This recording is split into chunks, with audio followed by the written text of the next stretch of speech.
That ordinary morning, when she went down to collect the post in the hall of the Victorian building, Clara expected nothing more than bills and leaflets. But at the bottom of the box, amongst mundane envelopes, there was something that stood out. A yellowed paper, with rough texture and slightly irregular edges. The envelope bore her name written in elegant calligraphy, of an old-world beauty, in blue ink already faded. No sender, just the strange weight of something that didn't seem to belong to the present. Clara held the envelope for a few seconds, her heart quickening, as if she held in her hands a secret forgotten by time. Back in the flat, she placed the envelope on the table, beside her still steaming mug of tea. For long moments, she simply looked at it, as if merely opening it might trigger something irreversible. She took a deep breath, feeling an inexplicable chill run down her spine. Delicately, she ran the blade of a pair of scissors along the paper's edge and removed a letter carefully folded in 3 parts. The smell of old paper, mixed with a faint aroma of dust and iron, filled the kitchen air. Clara held her breath before beginning to read. London, 1943. Perhaps these words will never find their destination, but I write to believe there is a future. Thus began the letter, dated in the midst of the Second World War. The sender signed as Eduardo, a Portuguese doctor refugeed in London during the bombings. In the following lines, he described loneliness in foreign lands, the constant fear of sirens and homesickness for a distant home. The prose was lyrical, interweaving pain and hope, like someone who wrote to keep from going mad. Clara felt invaded by an ancient emotion, as if those words were destined for her, and her alone. As she read, one detail swept her away. Eduardo described the sound of the bombings as a broken clock that marks the wait for life. The metaphor struck Clara like a silent blow. For an instant, the tick-tock of the kitchen clock seemed to echo in the same rhythm as the memory described by that man from another era. Her eyes welled up without her noticing, and a lump tightened her throat. It made no sense, but something in that letter seemed to cross decades to reach her. She pressed the paper to her chest, as if wanting to prevent time from snatching it from her hands. Clara reread the letter 3 times, as if she needed to convince herself she wasn't dreaming. Each word seemed to carry the weight of a life, of a distant time that insisted on infiltrating her present. She placed her glasses on the table and massaged her temples, trying to find a logical explanation. Perhaps it was some object lost in an antique shop, a decades-old misplacement that had mysteriously reached her hands. But the address on the envelope left no room for doubt. It was clearly written with the number of her flat, in firm and careful letters. She stood up, restless, and walked to the window. The view opened onto a tree-lined street, where the red brick buildings maintained the dignity of the past. London's cold wind stirred the dry leaves on the ground, and Clara couldn't help imagining Eduardo, in 1943, walking through those same streets, under the sound of sirens and the fear of air raids. The sensation of overlapping times made her shiver. Am I going mad? She thought, whilst observing the pale reflection of her face in the glass. She sat down again and ran her fingers over the paper, as if wanting to absorb the texture of the history contained there.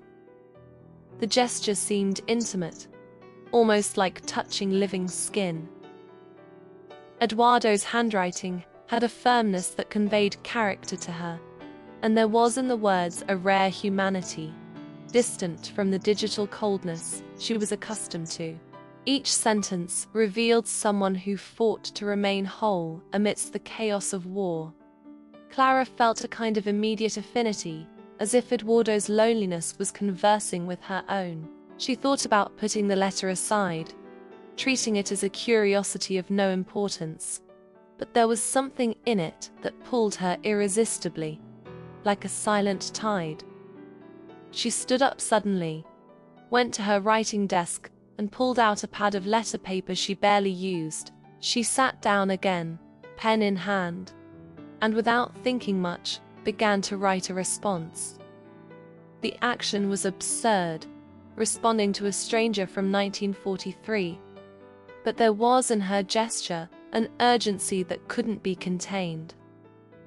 The words flowed as if they'd been waiting years to be said. "Eduardo," she began, the ink sliding firmly.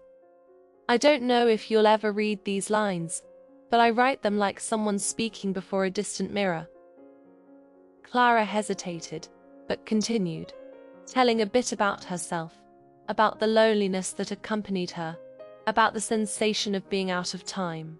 When she finished, she sealed the envelope and, in an inexplicable impulse, left it in the building's postbox. She knew no one would come to collect it, that it would remain there until being taken to the bin. But still, she did it. Upon returning to the flat, she felt a strange lightness, as if she'd shared a secret with time itself. 2 days passed in silence. Clara almost felt ashamed of what she'd done, trying to convince herself that response would never be read. But on the morning of the 3rd day, when she opened her postbox, she found a new envelope, the same yellowed paper, the same firm handwriting. Her hands trembled as she removed it, and for an instant, she felt the air grow thin, as if reality had contracted around her. She climbed the stairs hastily, her heart beating to the frantic rhythm of someone who senses a revelation. Seated at the table, she opened the envelope with trembling hands. Inside it, another letter. "Clara," began the text, "I don't know if I should believe what I write, but your response reached me like the sun breaking through the fog over the Thames." Eduardo described the surprise of finding her words amidst the bombings, the incredulity before the possibility of an impossible correspondence. Even so, he said he felt that someone, somewhere, was listening to him for the first time in months. Clara dropped the letter on the table, her eyes fixed on the signature. Eduardo, London, 1943. The flat's walls seemed to close around her. Clara stood up and began pacing back and forth, trying to understand. It was impossible. There was no way a letter could cross 80 years. She looked again at the envelope, the texture, the metallic smell of old paper. Everything there was real. The clock on the wall returned to impose its monotonous rhythm, as if mocking her. For a moment, Clara wished it were just an illusion, but the weight of that sheet in her hands reminded her she wasn't dreaming. She sat down again, and without thinking, took up the pen. This time, her words came laden with urgency. "Eduardo, if you truly read me, know that I also barely believe what's happening, but I feel our voices meet in some space between yesterday and today." As she wrote, tears clouded her vision. It was absurd, but the sensation was that she was no longer alone. Each written word was a bridge that extended over decades of distance. When she finished, Clara remained motionless for long seconds, looking at the ready letter on the table. The flat silence seemed to wait with her, as if the very house knew something extraordinary was underway. She enveloped the paper, walked to the door, and went down again to the postbox. Upon leaving the envelope there, she realized it didn't matter about logic. Reason didn't matter. Something greater was calling her, and she had no strength to resist. Upon returning, she leant against the closed door and allowed herself to smile for the first time in months. That night, Clara could barely sleep. Eduardo's letter rested on the bedside table, as if it were a living presence watching her in the darkness. Lying down, she heard the city's distant sound, occasional sirens, hurried footsteps in the street, the rumble of a taxi passing by. Everything seemed sharper, as if the whole world had changed texture since those words had crossed time to her. She closed her eyes and imagined the man who was writing in the midst of war, with the same fear of night, but in another century. In the following days, the exchange became almost a ritual. Clara would wake early, go down to the postbox, and feel her heart leap when she found a new envelope. Eduardo's words arrived laden with vivid images. He described the makeshift hospital where he worked, the smell of ether and blood, the metallic sound of stretchers being dragged, but there was also tenderness. He spoke of missing a hot coffee, the silence of the library where he sought refuge, the books he read by candlelight, trying to forget for a few instants the war that raged outside. Clara responded, telling him about a digital world he could never imagine. She spoke of mobile phones that captured images in seconds, of illuminated streets where peace now reigned, of modern bookshops where words still survived on paper.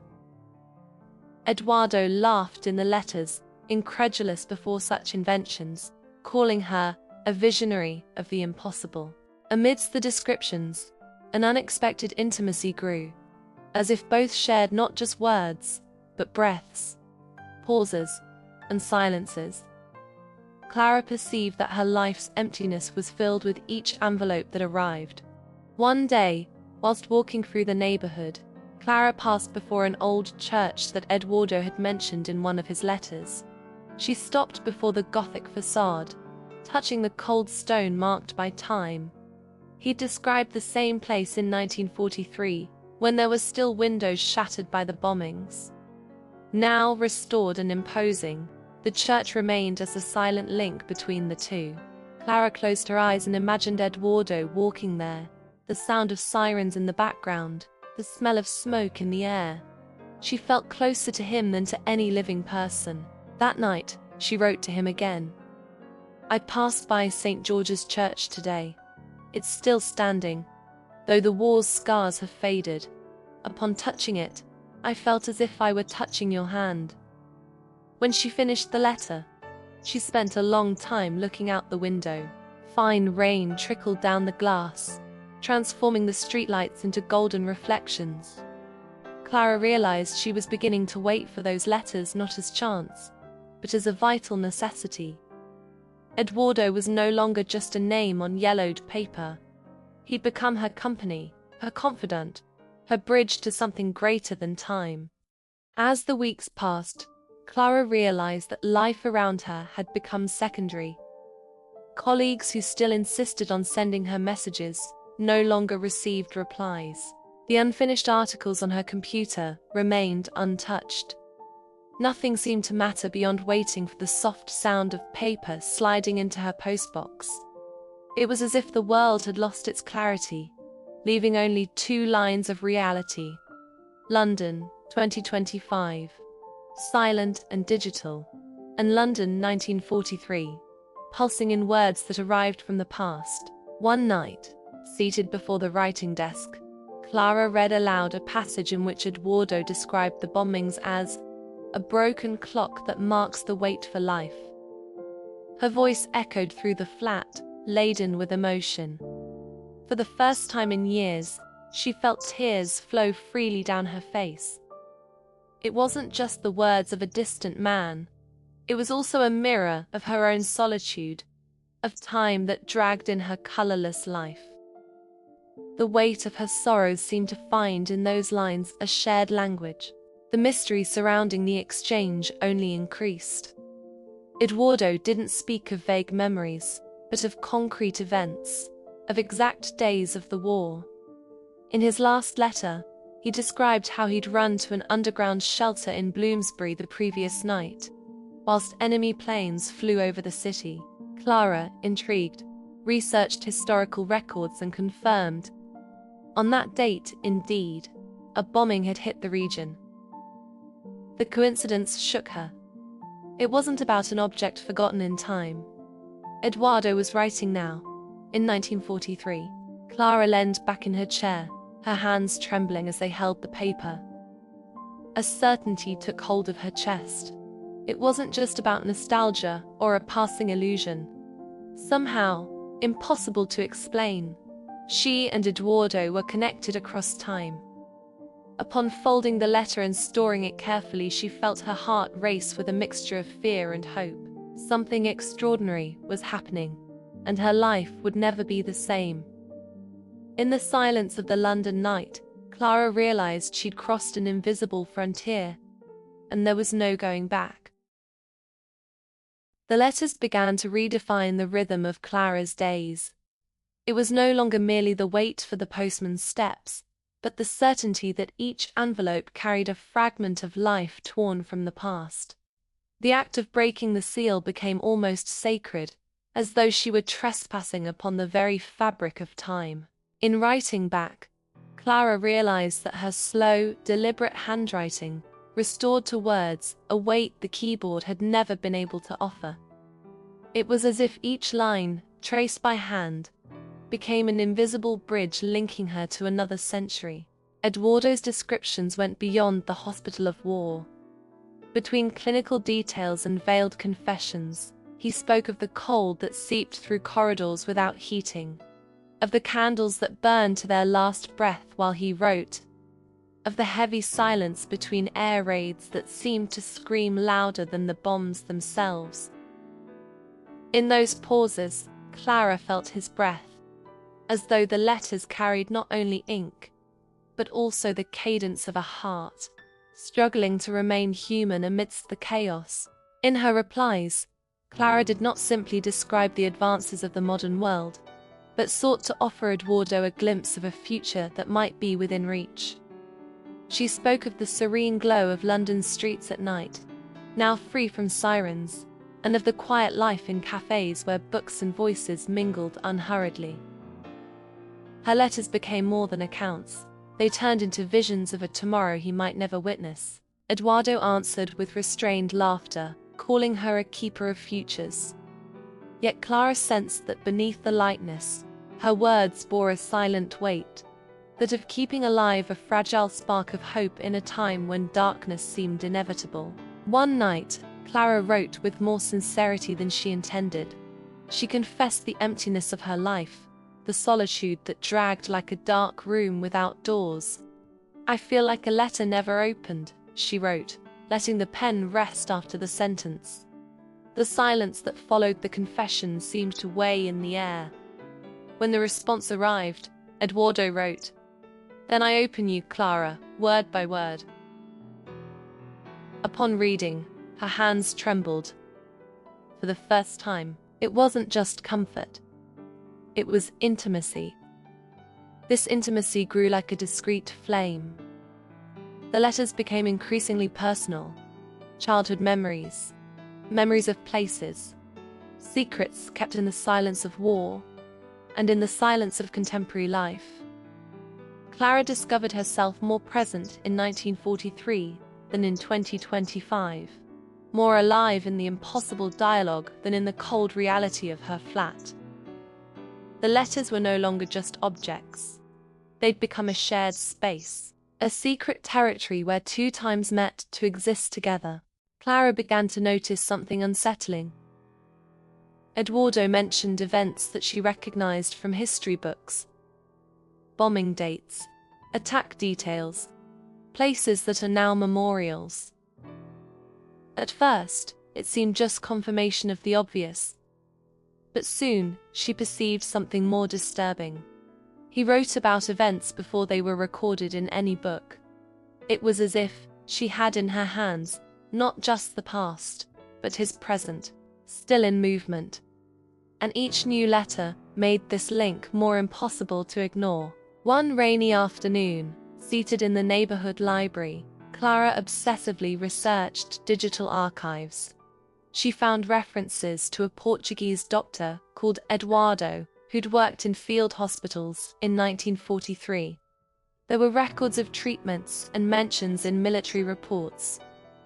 But suddenly, the documents stopped. A cold and short note informed, "Missing in action, 1943. Clara's heart went cold. This meant that the letters she received might be the last words of a man condemned by history. In the next letter, Eduardo spoke of his growing fatigue, uncertainty about the future, and the sensation that he might not survive that week. Clara spent hours with the letter in her hands, fighting against the desire to respond with something that would alter the course of his life. If I say something, can I change the past? She thought, her eyes fixed on the paper. The idea terrified her as much as it fascinated her. It was as if she held in her hands not just the fate of a man, but of an entire timeline. That night, whilst writing, the words weighed like never before. Eduardo, I want you to know that your letters reach me in a way I can't explain. I feel as if each line were a breath of life for me. But I fear my responses are more than simple echoes. Upon finishing, Clara let the pen fall, taken by a mixture of fear and desire. She knew that with each new letter she sank deeper into this impossible link, like someone walking towards a frontier with no return. The response didn't take long. Eduardo wrote with intensity. If I survive, it's because your words keep me alive. If I die, it's because God wanted the future to be stronger than us. Clara read in silence, tears blurring the old ink. It was in that instant that she understood the true weight of words. They weren't just comfort or memory. They could be destiny. And perhaps by responding, she was touching something greater than she'd ever dared imagine. One grey morning, Clara found a different envelope. The edges were scorched, and the paper exhaled an unmistakable smell of smoke. With her heart racing, she opened it carefully, revealing Eduardo's hurried lines. He described the previous night's bombing, the sky illuminated by red flashes, the thunder of enemy planes, the screams echoing through London streets. The sentences seemed to tremble on the page, as if the pen had fought against fear itself whilst writing. Clara read each line with short breaths. Eduardo's words coincided exactly with what she'd seen that morning in historical records. The date, the location, the casualty numbers. It wasn't coincidence. It was the living past, writing itself before her eyes. For the first time, the sensation wasn't just fascination, but danger. If Eduardo could write from within the war, this meant she could follow, almost in real time, the moments that would precede his disappearance. Seated in her living room, Clara closed her eyes and tried to imagine the scene. Sirens echoing through Bloomsbury, streets covered in dust, buildings ablaze. But upon opening her eyes, she saw only the reflection of peaceful London in her window. The juxtaposition of the two cities left her stunned. She stretched her hand to touch the cold glass, as if she could break through that invisible wall separating her from him. How is it possible that our lives are so close and so unreachable? In the next letter, Eduardo thanked her for her words and said that, upon reading them, he felt as if conversing with someone in broad daylight, even surrounded by war's darkness. "You are my window to the future, Clara," he wrote. "I know I'll never see this tomorrow, but I feel it through you." Clara held her breath upon finishing reading. Never before had anyone spoken to her so intimately, so definitively. The words crossed her skin like an impossible promise. That night, Clara lit candles on her table, as if wanting to share the atmosphere in which he lived. The soft glow illuminated her hands whilst she wrote. "Eduardo, I hear you as if you were here. When I close my eyes, I feel the sound of your voice behind the words." Upon finishing, she leaned back in her chair and remained silent, letting the flickering flame project shadows on the walls. For the first time, Clara realized she wasn't just responding to a stranger. She was falling in love with someone time had denied her. Clara's days began to revolve around writing. She woke early to prepare her responses and went to bed late, rereading Eduardo's letters under her lamp's yellow light. They were no longer just war reports. but confidences from an exhausted and human man. He described memories of his childhood in Portugal, beach days before exile, the smell of the sea he so missed. Clara read and felt she was before someone real, with whom she shared not just words, but an entire life. In one of the letters, Eduardo told a secret. Sometimes, amidst the hospital, he closed his eyes and imagined a future without war. He saw himself sitting in a quiet cafe, conversing with her. "I don't know if it's dream or madness," he wrote. "But when I think of you, I feel there's still hope." Clara pressed the paper to her chest, her eyes welling up. Never in all her life had anyone spoken to her so directly, so viscerally, but alongside tenderness also grew the shadow of responsibility. Clara knew that each of her responses could have incalculable consequences. If Eduardo believed her words kept him alive, what would happen if she fell silent? And if she said something that led him to change course, altering history's path? The question echoed in her mind, like an unbearable weight. Writing was no longer just a romantic gesture. It was a choice between remaining a spectator or intervening in the past. On a silent night, Clara got up to fetch a glass of water and, upon passing before the corridor mirror, saw herself differently. Not the same tired and lonely woman from months before, but someone transformed by Eduardo's presence in her life. The reflection looked back at her with a flame in her eyes she hadn't seen for years. "Am I falling in love with a ghost?"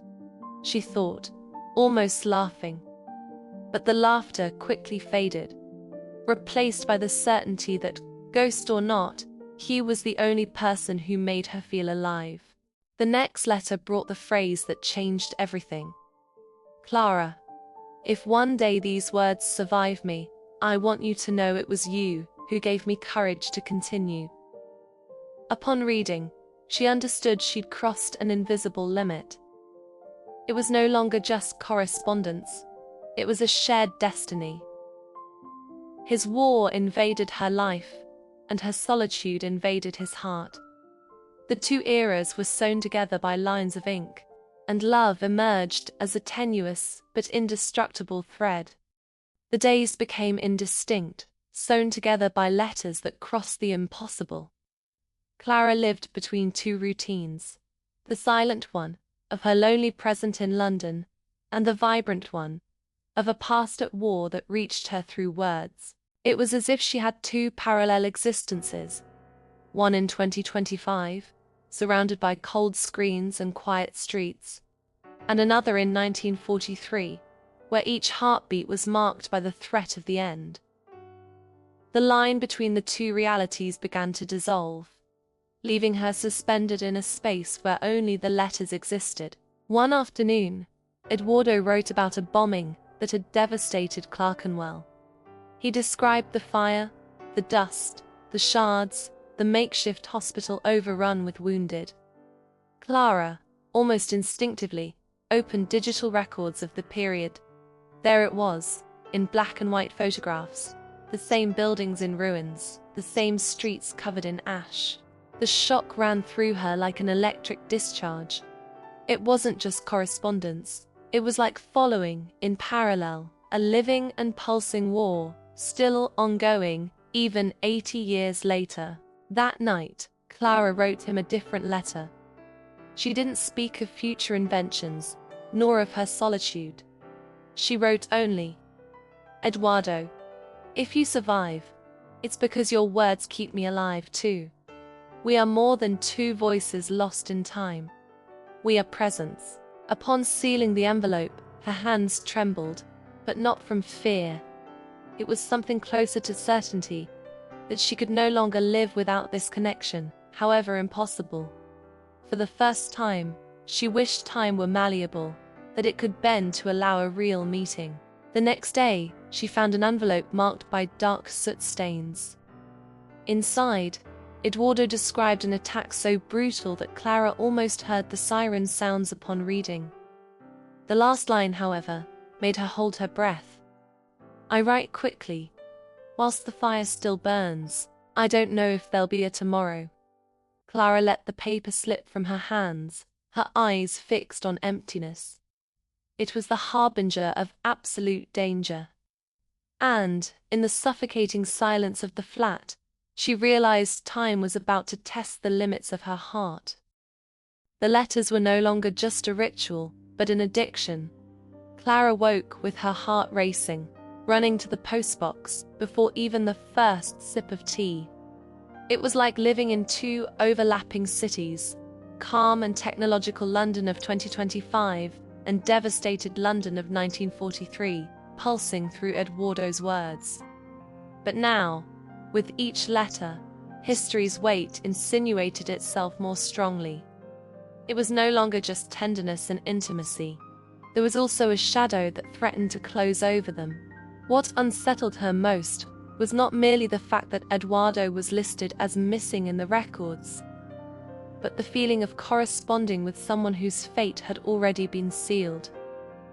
Each letter, upon arrival, seemed to defy history's verdict, as though his words were fragments salvaged from a time that refused to die.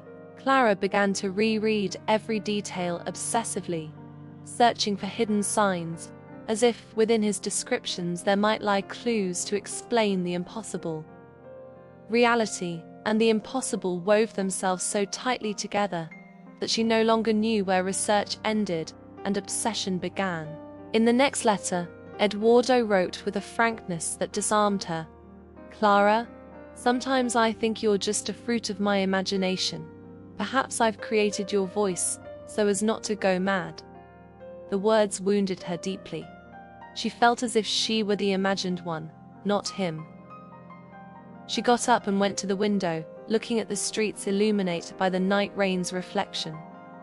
She pressed the glass with trembling hands. What if he's right? She thought. What if I'm just a dream crossing his despair? She responded with urgency, her handwriting firm despite the tears. Eduardo, I exist. I'm here, in 2025. You are not imagination. We are two, writing from opposite sides of the same city. Upon sealing the letter, she felt a strange vibration in the air, as if she'd affirmed her own existence before an invisible tribunal. Never before had her words carried such weight.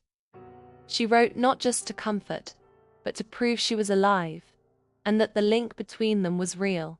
The response arrived 2 days later, and her heart could barely bear the reading.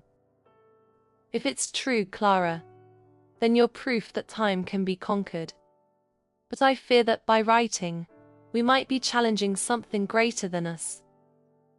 He confessed love for the first time, hidden between metaphors and hesitations. Clara closed her eyes and pressed the letter to her face. She felt the paper cold, rough, but on her skin it was like the touch of a distant man, an impossible gesture crossing time's lines. Clara's hours no longer belonged to the present. She spent days between letters and archives, trying to piece together fragments of history like someone assembling a fragile mosaic. Eduardo's name appeared in lists of war doctors, in wounded reports, but always disappeared suddenly, as if time had decided to erase him. The document void hurt more than the war he described. It was as if Clara were writing not to save a living man, but to prevent him from being swallowed by oblivion. In one of his letters, Eduardo described a night of horror, the hospital overrun with victims, smoke suffocating the corridors, the floor stained with blood. In the midst of the narrative he wrote, "If I don't survive, I hope my words reach someone who understands." Clara felt her chest tighten. It was as if he already knew the ending that awaited him in the historical records. Fear invaded her like a sudden chill. What if each response was merely prolonging the inevitable pain? She tried to write neutrally but couldn't manage it. "Eduardo, your life matters. Each line of yours has crossed time to me. It's not just history. its presence. Upon finishing, she realized her tone was becoming more direct, more urgent. It was no longer possible to hide. With each sentence, she felt she was interfering more in his destiny. What if my words alter the course of what is written? The doubt echoed, throbbing, like the tick-tock of the clock in her kitchen. From the other side, in 1943, Eduardo seemed to sense the change. In his response, he wrote, "Sometimes I think you guide me like a shadow from the future, but I fear this shadow might lead me away from what should happen." Clara reread the sentence countless times, unsure whether it was confession or warning. She walked to the window and observed Bloomsbury's quiet street, the stark contrast with his descriptions. With each letter, the present seemed less solid, as if about to fragment. That night, Clara couldn't sleep. She heard in her mind the sirens described by Eduardo, so clear that for instants she believed she could hear them echoing through 2025's city. She felt afraid that her life was being drawn into his, that the boundaries between times were dissolving. She lay down, embracing the last letter, and whispered to herself, "If I lose him, I lose what remains of me too." In the early hours' silence, London seemed to hold its breath. In the next letter, Eduardo seemed more vulnerable than ever. He wrote about a wounded boy he couldn't save, about the powerlessness of watching life drain away before him. "Sometimes I think nothing remains but pain," he confessed. But then he added, "Then I read your words, Clara. And remember, there's still beauty in the world." Clara gripped the paper tightly, feeling tears burn her eyes. They weren't just confidences. They were veiled declarations, born between pain and hope. Clara responded with tenderness, but without hiding how much he also transformed her. "Eduardo, your letters are the only reason I open my eyes every morning. If before I merely existed, now I live." She wrote without censure, letting her heart guide the pen. Upon finishing, she realized she'd crossed another frontier. It was no longer just company, nor just comfort. It was love, growing in the gaps that time had allowed to escape. When the response came, the envelope carried something different. Eduardo had drawn, in the letter's margin, a small rose. The trembling line betrayed haste, but also the gesture's delicacy. "I don't know if it's right to write what I feel," he said, "but if time were fair, I would find you. Clara, I think I love you." Clara let the paper fall into her lap, her heart racing. She remained there, motionless. As if a single sentence had redrawn her entire destiny, she stood up and walked to the corridor mirror. The reflection looked back at her with teary eyes, but there was something new. A soft glow, an air of youth she thought lost. She touched her own face with her fingertips, trying to recognize herself in that woman who loved a man trapped in 1943. It was absurd, an impossibility, and yet, never before had anything seemed so real to her. At night, she wrote her response with trembling hands. "Eduardo, I don't know if these words are permitted, but I feel it too. I love you." She sealed the envelope with short breaths, as if she'd just committed a forbidden act. She pressed the paper to her lips before leaving it in the postbox. For the first time, Clara dared to desire the impossible. That time would yield, that the lines would meet, that a love born in two eras could resist the abyss. The following letters carried an even more intimate tone. Eduardo wrote about dreams, in which he walked beside her through quiet streets, describing London cafes full of laughter, as if the future could infiltrate his thoughts. "I dreamed of you, Clara. We walked together, and the world was silent, as if the war had dissolved. Clara read and smiled through tears, imagining the impossible as if it were a memory lost somewhere that had never existed. But amongst these confessions also came reports of increasingly frequent danger. Eduardo spoke of medicine shortages, unbearable tiredness and sleepless nights amidst the hospital's chaos. With each siren, I wonder if it'll be the last time I have time to write. Clara trembled upon reading, as if the lines were stained not just with ink, but with invisible blood that crossed the paper. She began to feel the urgency of each response as if it were a prayer. She didn't just tell of the peaceful future in which she lived, but begged him to resist. Eduardo, don't surrender to tiredness. Your life matters more than you can imagine. Whilst writing, she felt the situation's paradox. It was as if her words were both hope and risk, capable of altering destiny. The weight of this power almost suffocated her. One morning, upon opening the postbox, Clara found a different envelope. The letter's ink was smeared in several places, as if it had been stained by water or blood. Eduardo described having run amidst an attack, trying to save someone, when the explosion threw him to the ground. The text ended abruptly, interrupted mid-sentence. Clara let the envelope fall to the floor, her heart hammering in her ears. There was no signature, no conclusion. The silence that followed was deafening. Clara spent hours staring at the interrupted letter, unable to move. For the first time, she felt she might be facing his last message. Have I already lost him? She thought, with her gaze fixed on emptiness. The flat seemed to shrink, each shadow on the walls becoming a threat. She pressed the paper to her chest, tears flowing uncontrolled. The future merged with the past, and Clara realized her love was now trapped in a timeline about to snap. The following days were torment. Clara ran every morning to the postbox, but found only emptiness.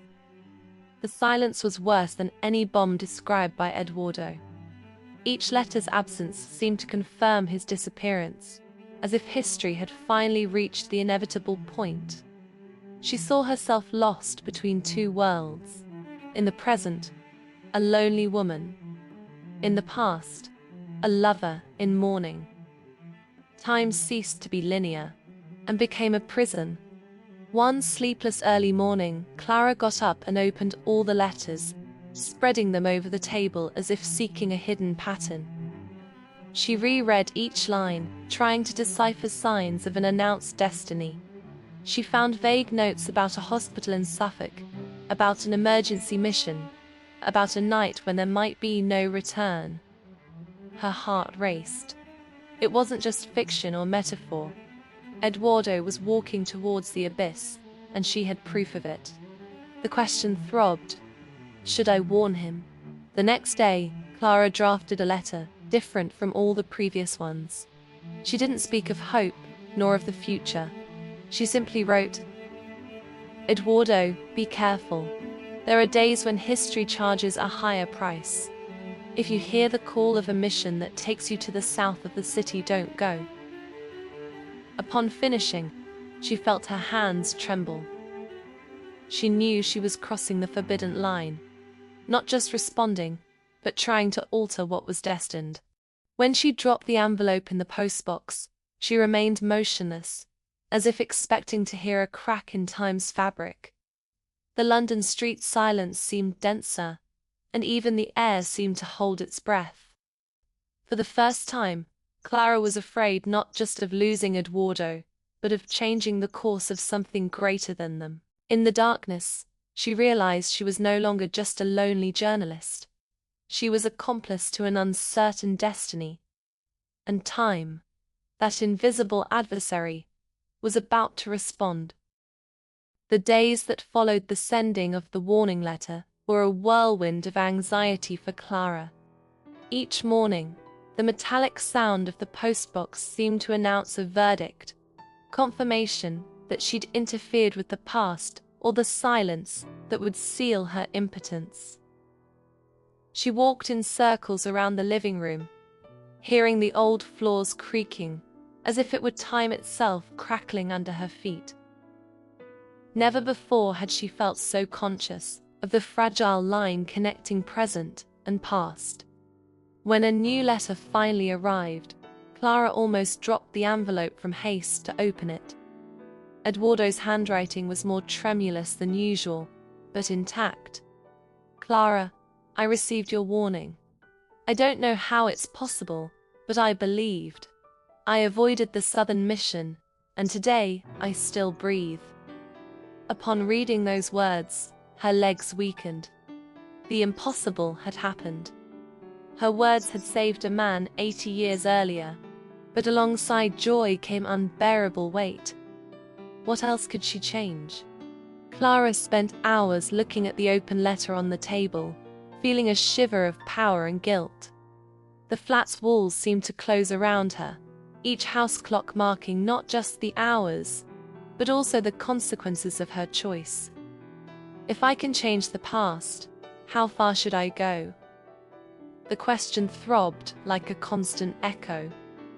For the first time, she feared not just losing Eduardo, but also losing herself in the temptation to toy with destiny. Eduardo's response, however, wasn't just relief.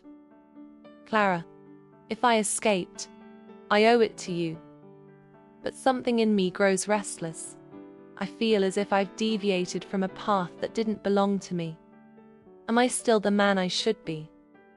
The words crossed Clara like a subtle blade. Saving his life hadn't freed him. It had only trapped him in another form of uncertainty.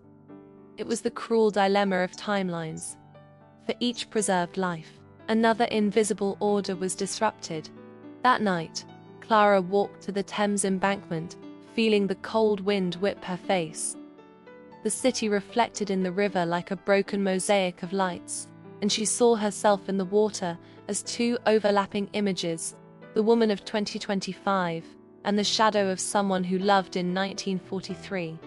The letters in her bag weighed like lead, reminding her she was no longer just an observer. She was accomplice to a love and a transgression against time itself. The following letters became more intense, almost confessional. Eduardo described not just the war, but also the contradictions he'd felt since escaping death. "Clara, each beat of my heart seems borrowed. I walk through the ruined streets and ask myself, what did I fail to fulfill by fleeing that destiny?" There was gratitude in his words, but also deep melancholy, as if he'd become a foreigner within his own life. Clara responded with tenderness, trying to convince him that surviving was victory in itself. "Eduardo, the world needs you. Each life you save is a future that remains possible," she wrote, as if she could sustain his soul from a distance. But deep down, doubt also corroded her. She'd broken time's natural line, and each word they exchanged seemed to deepen the fracture. One night, she dreamed of Eduardo so vividly that she woke up sweating. He was seated before her, in a room lit only by candles, his face tired but full of tenderness. He extended his hand to her, but when Clara tried to reach him, the vision shattered like glass. She sat up in bed, her heart racing, with the sensation time was approaching her, not just through the letters, but within her own mind. The next morning, a new letter arrived. Eduardo spoke of omens, of having seen in a dying soldier's gaze something that seemed like a warning. "I feel I'm living borrowed days, Clara. I don't know how long I'll be able to escape." The words echoed in her chest like an inevitable harbinger. It was as if, despite the intervention, history always found a return path to its original course. Clara held the letter against her chest, walking back and forth in the flat. The streets outside were quiet, but inside her reigned silent chaos. If death is inevitable, what was the point of my warning? She thought. And even more terrible, what if, by trying to save him, I've only pushed him towards an even crueler destiny? Fear transformed into guilt, and the tenuous line between love and condemnation became almost unbearable. That same day, Clara decided to walk through London in search of the places Eduardo described in his letters. She passed through Southwark, where modern buildings coexisted with old facades marked by war scars.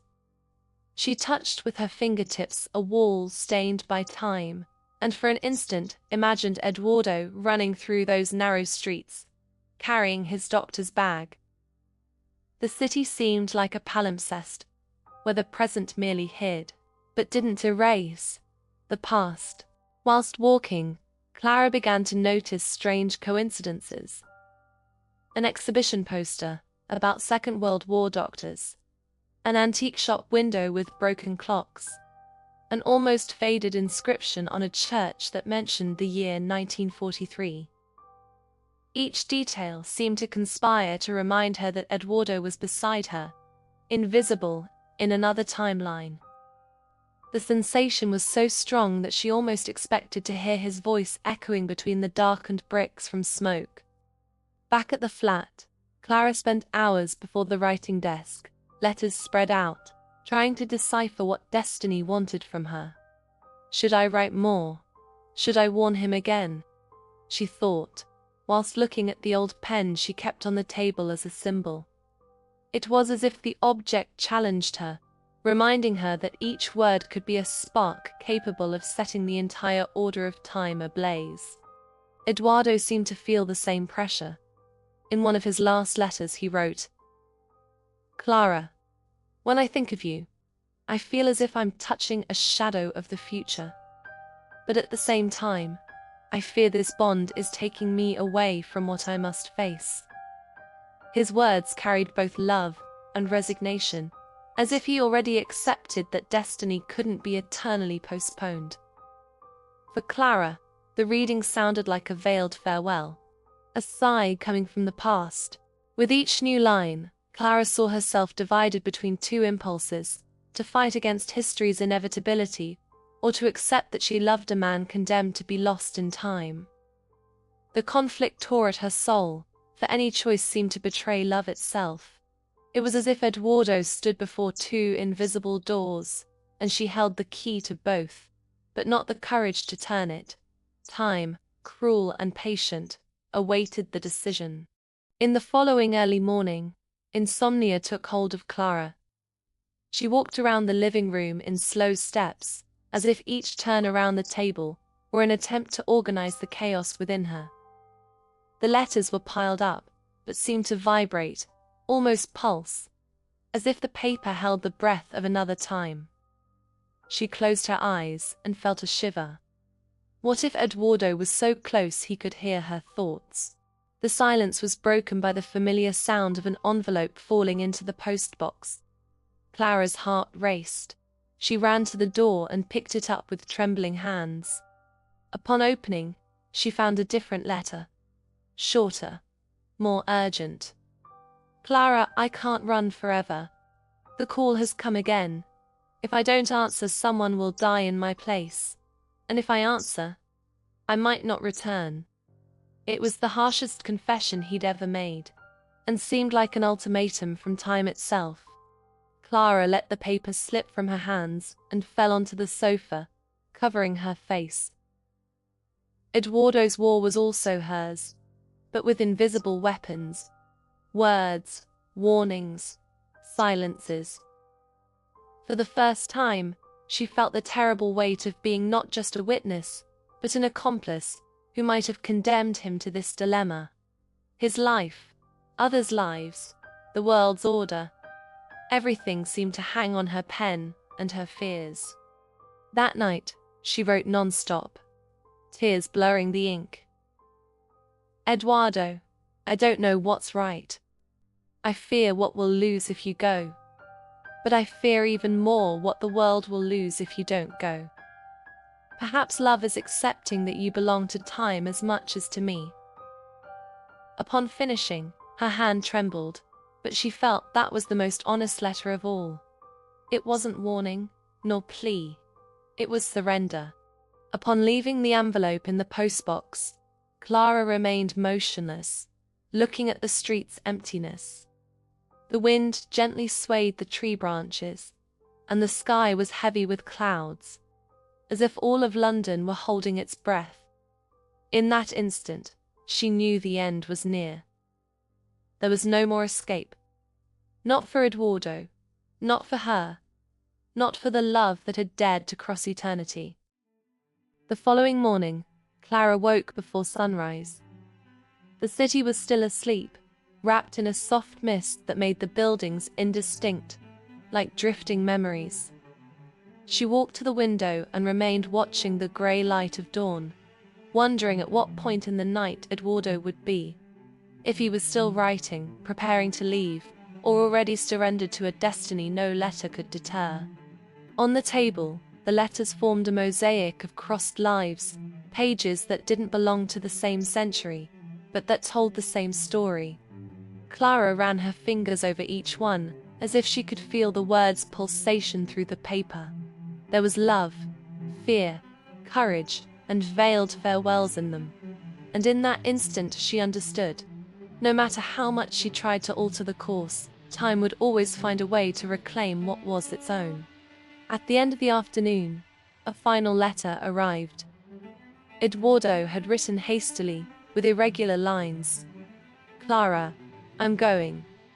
Not because I desire death, but because fleeing is no longer living.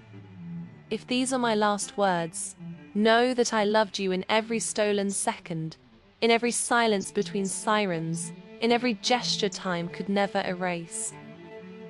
Upon reading, Clara felt the entire world fall silent. The street noise, the sound of clocks, even her breathing. Everything suspended. She held the letter to her chest and closed her eyes, allowing tears to flow freely. Their love wasn't made of promises of the future, but of the intensity of a present that had dared to cross eras. In the living room's silence, Clara realized she'd loved as few love, not with the guarantee of presence, but with the courage to face absence. And in that instant, she understood that the time separating them was also the link that would never let them forget each other. The days following Eduardo's final letter were wrapped in heavy silence. Clara continued to walk through the house like a shadow, hearing each tick-tock of the clocks, as if they were beats of a distant heart.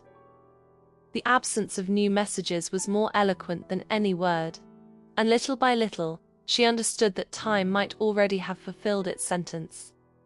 Even so, she couldn't abandon the habit of opening the postbox every morning, in the absurd hope of finding the impossible. One rainy afternoon brought with it a cutting wind, and Clara decided to visit the neighborhood library. Among dusty shelves, she looked for something to distract her, but her eyes were drawn to an old volume, hidden in the military history section. Upon opening it, she found herself before a faded photograph. Doctors in London during the war, treating the wounded in a makeshift hospital. Among the faces, one was unmistakable to her. Eduardo, with serious gaze and firm hands, as if time were looking back at her. The image made her heart race. It was proof that he'd existed, that he wasn't just a dream or invention, but it was also proof that destiny had followed its course. For the caption mentioned the year 1943, and the casualties suffered that same week. Clara closed the book forcefully, her eyes welling up. In that instant, she realized their love wouldn't be erased by absence, for it had left marks, on history's pages, in memory's corridors, in time's invisible fabric. Upon returning home, Clara lit a candle on the writing desk beside the letters. The flame flickered softly, projecting shadows that seemed to dance over the envelopes. She no longer read the words, just touched them, like someone seeking to feel the skin of one who'd departed. There were no more questions, just a silence full of answers. For the first time, she wasn't waiting for a new letter. She simply let the echo of the love lived across the present and remain within her. That night, she dreamed again of Eduardo, but different from previous times, he didn't appear as a tired or afflicted figure. He was serene, smiling slightly, walking amid a golden meadow, as if he'd finally found peace. Clara didn't try to touch him. She simply observed him, allowing herself to feel gratitude. Upon waking, she didn't cry. She smiled with tenderness, understanding that certain loves don't end. They simply change form, transforming into echoes that are never lost. In the following days, Clara found unexpected strength in revisiting the places described by Eduardo. She walked through Southwark's narrow alleys, entered silent churches, observed antique shop windows, where stopped clocks rested like mute witnesses to time's passage. Each step seemed a silent dialogue with him, as if the city kept fragments of his voice and gestures. London ceased to be just scenery. It became the invisible link between them. Seated on a stone bench before St. Paul's Cathedral, Clara opened a notebook and began to write. Not letters, this time, but memories. She reproduced Eduardo's words, described the sensations of each response, recorded the intensity of a love that had never fit in the present. It was her way of ensuring that, even when her own voice fell silent, their story wouldn't disappear. It was more than comfort. It was legacy. Whilst writing, she noticed a young woman beside her observing, curious. The girl asked what she was noting down so intently, and Clara responded with a discreet smile. A meeting with someone who lived long ago, but who still accompanies me. The response surprised even herself. There was no shame, just serenity. For the first time, she spoke of Eduardo aloud without fear of seeming mad. It was as if time's line had finally reconciled within her. Back at the flat, Clara arranged the letters in an old wooden box, wrapping each one in tissue paper. On the lid, she pasted a photograph of herself in 2025 and the reproduction of Eduardo's portrait from 1943. Two faces separated by 80 years, now united in the same object. Upon finishing, she realized she wasn't burying the story, but crafting a reliquary, an intimate sanctuary that would preserve what they'd lived. That night, whilst extinguishing the writing desk candle, Clara had a different sensation. The room no longer seemed empty to her. It was as if the walls kept the voices, as if the clock hands no longer pressed her, but rocked her. For the first time in months, she slept deeply, without waiting for letters, without fear of tomorrow. Time, which had always been the adversary, transformed into guardian. Days transformed into weeks, and Clara began to walk with more lightness. At the newspaper, her colleagues noticed her gaze was different, still deep, but now carrying a spark of serenity. Eduardo's letters had become not just memory, but also source of strength. It was as if, by facing absence, she'd learned to dialogue with her own solitude. One morning, Clara took her notebook to a cafe near the Thames. She sat by the window and began writing a different article. Not about politics or society, but about time. Her words described what she'd learned from that unlikely experience. That time isn't just a straight line, but a fabric full of folds, where love finds gaps to flourish. Whilst writing, she realized her hands no longer trembled. The text grew, transforming into a profound essay. Clara spoke about courage, farewell, and how some stories don't need endings to be complete. Upon rereading, she felt proud. She realized Eduardo still inspired her, not as painful absence, but as transforming presence. It was as if he'd crossed war's frontiers and time's boundaries just to leave her with this gift: the capacity to live fully. even amid uncertainty. That afternoon, whilst walking across Westminster Bridge, Clara stopped before the city illuminated by sunset. The golden reflection in the waters reminded her of eternity, of how everything we love leaves invisible marks. She closed her eyes, and for an instant, felt as if Eduardo were there, walking beside her. She didn't try to imagine his voice, nor seek signs. She simply accepted the sensation of company, soft and silent, like a persistent echo. Back at the flat, Clara positioned the letter, reliquary, in a place of honor, on the shelf beside her favorite books. It was no longer a hidden secret, but part of her life, like a personal inheritance. Upon lighting a candle before it, she smiled slightly. Not like someone crying a loss, but like someone honoring an eternal presence. She finally realized their love hadn't been lost in time. It had transformed into eternity. One cold winter morning, Clara was surprised by an unexpected invitation. The local university called her to give a lecture on memory and historical narrative. Initially she hesitated, but then realized it was the perfect opportunity to transform her experience into something greater. She prepared carefully, organizing her notes, and above all, carrying with her the courage to speak of Eduardo in a way no one had ever heard. In the auditorium, before dozens of students and colleagues, Clara began her talk. She didn't mention names, nor letters directly, but spoke about the strength that war and love stories still carry, even decades later. She spoke of words' impact, the necessity of preserving memory, and the power time exercises over us. And for some instants, it seemed Eduardo was seated among the listeners, attentive, accompanying each sentence.